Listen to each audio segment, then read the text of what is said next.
Alright, so last night I made a video about smoking chicken out there in the smoker, and I think it went really, really well. And I put it up on the internet, and a lot of my dear friends and family, all people whose opinions that I really respect, said, John, the video was spot on. It was absolutely fabulous. And by the way, the name of that video was On the Smoker with John, and you can see it on YouTube under that title, On the Smoker with John. We made a whole chicken. We spatchcocked it, took out the spine, laid it out, spiced it up, did everything you need to do to a chicken if you're going to do it, if you're going to prepare it in that fashion. Smoked it up, smoked it on hickory wood and cherry wood, not cherry wood, apple wood, and it tasted really, really great. But people said, John, the one thing you didn't do was you didn't narrate, dude. And I'm like, you know what? I thought, with as big of a satchel mouth as I've got, nobody wants to hear me speak. But I guess I was wrong, because the number one criticism of that video was that people said, dude, you didn't say a word. So I decided to right that wrong, and tonight I'm cooking a meal called Ratatouille. And most of you remember that title or that name from a movie about a rat that saved a totally inept cooker, or a chef, at least he was supposed to be a chef, from losing his job because he couldn't cook worth shit. And it took a rat to get him out of it, and so they called the movie Ratatouille. But I think that title did Ratatouille a disservice, because Ratatouille is actually a meal that has been made for centuries. And it has very traditional ingredients. And the thing is that depending on what part of the world you live in, ratatouille can have different ingredients depending on what's available. And this meal definitely holds a place in my heart, because my mom made ratatouille for me when I was a kid.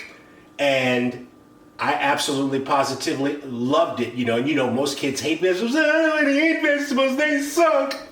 But my mom made this meal for me, and I really enjoyed it, and it had stuck with me, and here I am, an adult, 50 years later, and I still make this meal, Ratatouille.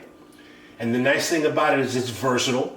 You can make it out of, there's some basic staple ingredients that you need to use, but then there gets to a point where you can get creative and you can do whatever it is that whatever twist you want to put on it. So in my trusty wok, I've already got some olive oil heated up here, and I think you can hear it popping. So I'm about to get popping. All right.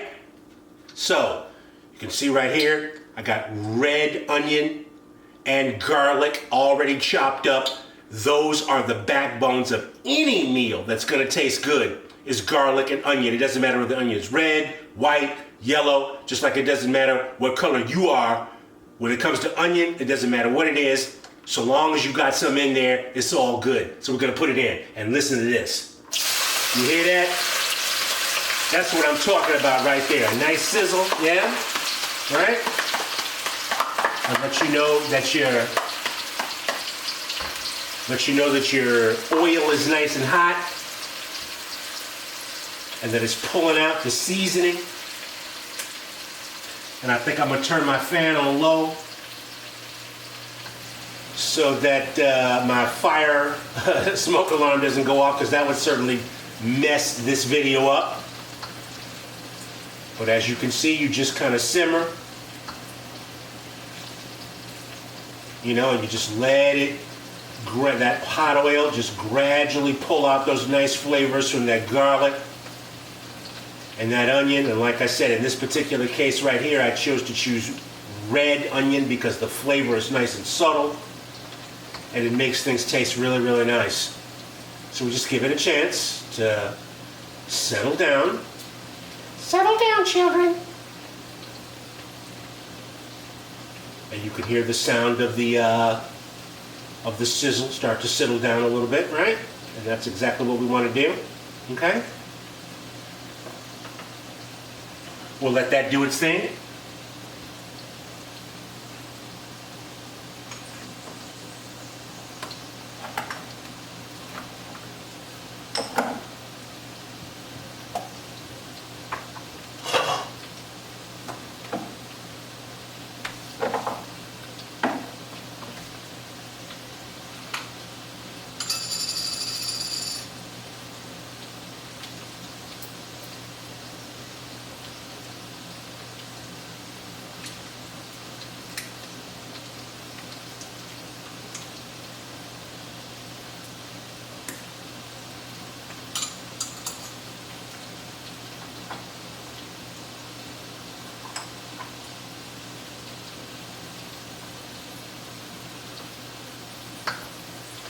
All right, so we can, whenever you put garlic in hot oil, you gotta watch it, and once it starts to get a little bit brown, that's when you know that it's time to start doing something else.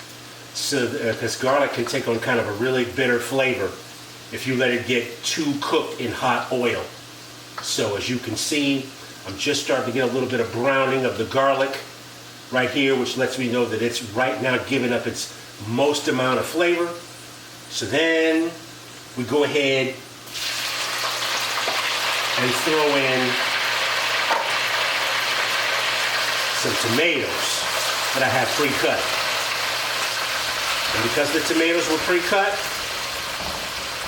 and they're cold, they change the temperature of the oil, and it brings everything down, and it brings everything back down to a nice under control simmer, and it literally kind of gives us control back of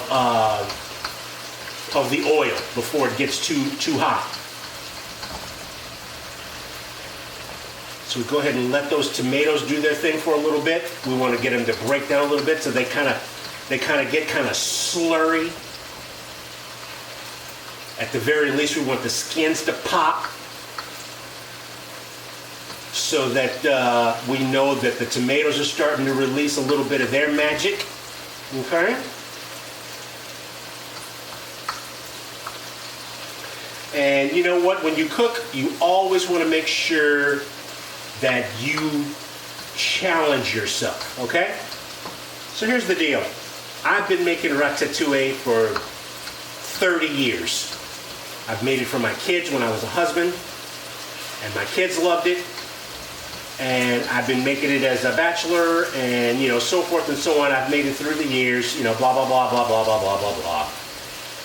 But, you always have to try some new stuff. So today I'm going to put in an ingredient that I've never put in before, but I do think that it will work with ratatouille because it is such a flexible meal, and that is artichoke hearts.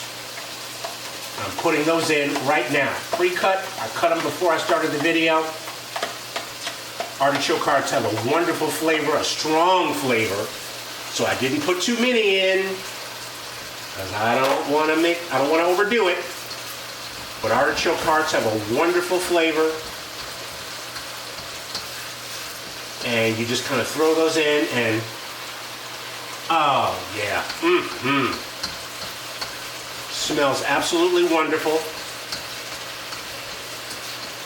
And like I said, this is the first time I have ever thrown artichoke hearts into ratatouille, but I know it's the right thing to do. I'm going with my instinct, and that's the wonderful thing about cooking is that you never have a set-in-stone regimen, because that's bullshit.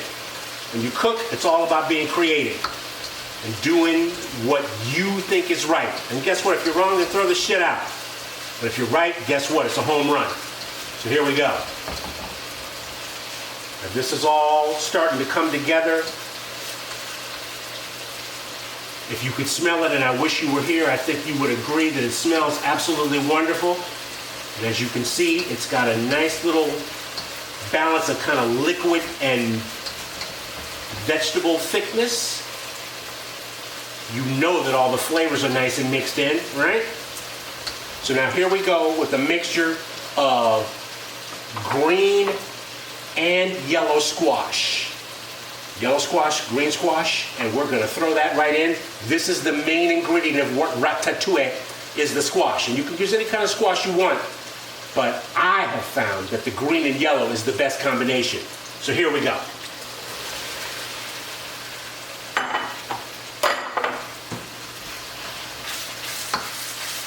You go ahead and mix that around. Make sure you get it nice and mixed in with all those other wonderful flavors.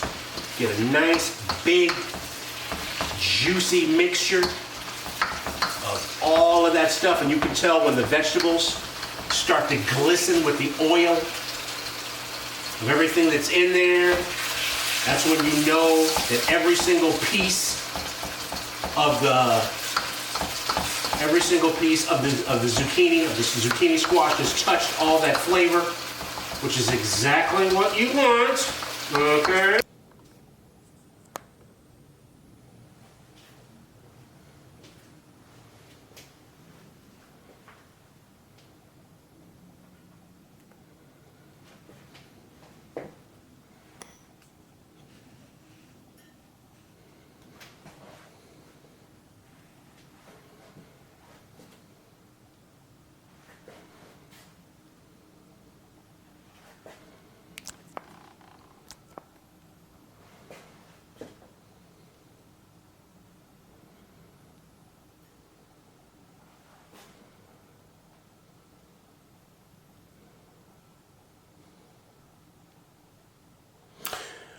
Ratatouille. It wasn't about a rat. It was about something delicious on a plate.